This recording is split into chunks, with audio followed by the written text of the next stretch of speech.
Brought to you by Techno Camon 30 series.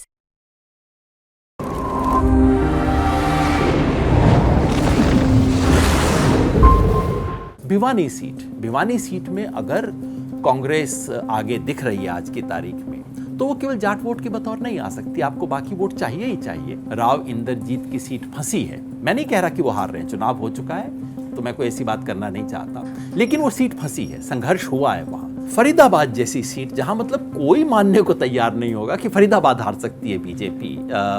Faridabad काफी संकट में है। अच्छा सर, ये वोट्स का कास्ट लाइन पे डिवीजन बीजेपी के बड़ा फेवर में रहता है, हरियाणा में हमने देखा है। तो आप पहलवान आंदोलन की बात करते हैं, किसान आंदोलन की बात करते हैं, तो इसको भी बीजेपी के लोग हालांकि खुल के नहीं कहते, लेकिन नीचे वो लोग इसको ऐसे प्रोपोगेट करते हैं कि एक पर्टिकुलर कास्ट के लोग जो हैं वो इस आंदोलन में ज़्यादा रहें। तो आप जब घूमे स्टेट में, आपको लगता है कि इस बार कास्ट का डिवीजन ज़्यादा है, या फिर उधर आपके और मेरे होम स्टेट की बात करूँगा हरियाणा की, तो पहले लोग कहते थे भाई 8 में से 1-2 सीटें कांग्रेस निकाल लेगी। अब आप जब से गए हैं, आप स्टेट में घूम भी रहे थे, आप 5-6 सीटों का जिक्र करते हैं, और अब हुड्डा साहब की सांस में सांस आ गई आपकी बात सुन के।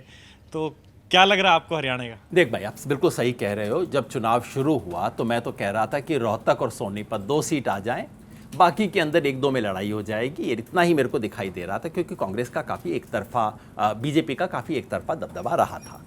लेकिन जैसे जैसे ये चुनाव बढ़ा, 2-3 चीज़ें हुई। एक तो ये जो किसान आंदोलन का दबा हुआ असर था वो सामने आने लगा। किसानों का गुस्सा, जगह जगह पे किसानों द्वारा रोकना, बीजेपी के लोगों को रोकना वैसे अच्छी बात नहीं है, लेकिन लोग रोक रहे थे गांव के अंदर, उन खबरों का फैलना। दूसरा, ये जो खट्टर जी को चुनाव से एकदम पहले हटाना, इसका मैसेज सही नहीं गया। भाई, आप सरकार चला रहे हो, सेकंड टर्म चला रहे हो, 9 साल के बाद आप मुख्यमंत्री हटा के समझते हो कि 2 महीने के बाद आप जनता के बीच में जाओगे और उनका वोट ले लोगे। आप खुद ही मान रहे हो कि आपने 9 साल अच्छी सरकार नहीं चलाई अगर आप मुख्यमंत्री हटा देते हो। फिर उसके बाद उप मुख्यमंत्री आपका भाग गया, एमएलए आपके छोड़ने की तैयारी कर रहे हैं, लोकल लेवल पे लोग छोड़ छोड़ के कांग्रेस में भाग रहे हैं। तो ये इंप्रेशन गया कि ये तो गई। और माहौल आ रहा है हरियाणा में विधानसभा चुनाव का। एक तरह से हरियाणा का लोकसभा चुनाव तो विधानसभा की तैयारी है, रिहर्सल चल रही है वहाँ। इन सब का मिला जुला असर ये हुआ कि चुनाव के नज़दीक आते आते कांग्रेस उठनी शुरू हुई। तो आज की तारीख में मैं कम से कम 5-1 सीट मानता हूँ जहाँ कांग्रेस बिल्कुल स्पष्ट आगे मुझे दिखती है। 1-1 सीट का वैसे मूल्यांकन नहीं है। देखिए, सिरसा हुआ, रोहतक हुआ, सोनीपत हुआ, भिवानी हुआ और कुरुक्षेत्र, इन सब में एक जनरल मान्यता अब ये लग रही है कि कांग्रेस यहाँ तो आगे आ रही है। फरीदाबाद जैसी सीट जहाँ मतलब कोई मानने को तैयार नहीं होगा कि फरीदाबाद हार सकती है बीजेपी।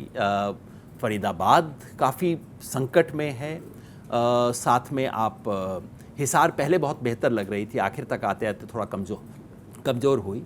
लेकिन इन सब सीटों को, और मैं कहूँगा जो बच गई सीटें, गुड़गांव, करनाल जैसी सीटें, अंबाला, लड़ाई वहाँ पे भी हुई है। जिसका मतलब है कि बीजेपी जो लगभग 30% के मार्जिन से शुरू किया था इलेक्शन, पिछली बार ना कांग्रेस को 30% के करीब था, उनका 60% के करीब वोट था, वहाँ से यहाँ तक आने का मतलब है कि ये तो भूकंप आ चुका है।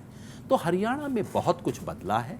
और अगर मामला 5-5 के करीब रहता है, अब 6-4 हो सकता है, 4-6 हो सकता है, अगर वैसा रहता है तो विधानसभा चुनाव बीजेपी के लिए बहुत टेढ़ी खीर बन जाएगा। अच्छा सर, ये वोट्स का कास्ट लाइन पे डिवीजन बीजेपी के बड़ा फेवर में रहता है, हरियाणा में हमने देखा है। तो आप पहलवान आंदोलन की बात करते हैं, किसान आंदोलन की बात करते हैं, तो इसको भी बीजेपी के लोग हालांकि खुल के नहीं कहते, लेकिन नीचे वो लोग इसको ऐसे प्रोपोगेट करते हैं कि एक पर्टिकुलर कास्ट के लोग जो हैं वो इस आंदोलन में ज़्यादा रहें। तो आप जब घूमे स्टेट में, आपको लगता है कि इस बार कास्ट का डिवीजन ज़्यादा है, या फिर वो चीज़? देखो, सिर्फ हरियाणा का खेल नहीं है। बीजेपी बात सब तरह की कहती हैं, लेकिन हकीकत ये है कि हर राज्य में कोई ना कोई बंटवारा करवाना बीजेपी की रणनीति का हिस्सा है। कहीं पे जहाँ हिंदू मुसलमान चल जाए वहाँ सबसे अच्छी बात ये, चलो भाई हिंदू मुसलमान चल गया। अब सब जगह बेचारों का हिंदू मुसलमान नहीं चलता, तो फिर कहीं पे जाट और गैर जाट, कहीं पे कन्वर्टेड आदिवासी और गैर कन्वर्टेड आदिवासी, कहीं कुकी और मितई, मतलब कुछ, कहीं हिंदू और सिख, कहीं सिख और मतलब कहीं मराठा, और ये हर जगह याद रखिए, इस देश में सबसे ज़्यादा सोशल डिवीज़न करवाने वाली पार्टी, बंटवारे की पार्टी, फूट डालो और राज करो की पार्टी बीजेपी है। एक तो बात उसको मैं दोहराना चाहता था। हरियाणा में खेल है 35-1 का। 35-1 का मतलब हरियाणा की जो तथाकथित 36 बिरादरी हैं उनमें से 35 एक तरफ है और केवल जाट दूसरी तरफ। मतलब कुल मिला के हरियाणा में जाट बनाम गैर जाट की लड़ाई करवाना ये बीजेपी का पिछले 10 साल का नुस्खा रहा है। इसमें कोई संदेह नहीं है कि इस सब के कारण, किसान आंदोलन के कारण, जाट जो कि मुख्यतः किसान बिरादरी है वो बहुत स्ट्रांगली कांग्रेस के पक्ष में आई है और जाटों का समर्थन पहले जो इनेलो और जजपा को मिला करता था वो लगभग ज़ीरो हो गया। दोनों पार्टियां बिल्कुल रेस से बाहर हो गई। लेकिन इसका मतलब ये नहीं है कि बाकियों का सपोर्ट नहीं मिला। दलित का सपोर्ट बड़ी संख्या में कांग्रेस की तरफ वापस आया है और बाकी जातियों में अलग अलग क्षेत्र में अलग अलग हिसाब से वो वोट आया। अब जैसे फरीदाबाद जैसी सीट है वो तो आप जाटों के बल पे नहीं लड़ सकते ना, जीत नहीं सकते। भिवानी सीट में अगर कांग्रेस आगे दिख रही है आज की तारीख में तो वो केवल जाट वोट के बतौर नहीं आ सकती, आपको बाकी वोट चाहिए ही चाहिए। और अगर गुड़गांव सीट में राव इंद्रजीत की सीट फंसी है, मैं नहीं कह रहा कि वो हार रहे हैं, चुनाव हो चुका है तो मैं कोई ऐसी बात करना नहीं चाहता, लेकिन वो सीट फंसी है, संघर्ष हुआ है वहाँ केवल जाट वोट क्या कर सकते हैं, वहाँ तो कुछ दूसरों ने किया है ना। तो ये मैं पूरे हरियाणा में देख रहा हूँ, सभी समाजों में देख रहा हूँ, केवल एक जात बिरादरी की बात नहीं है।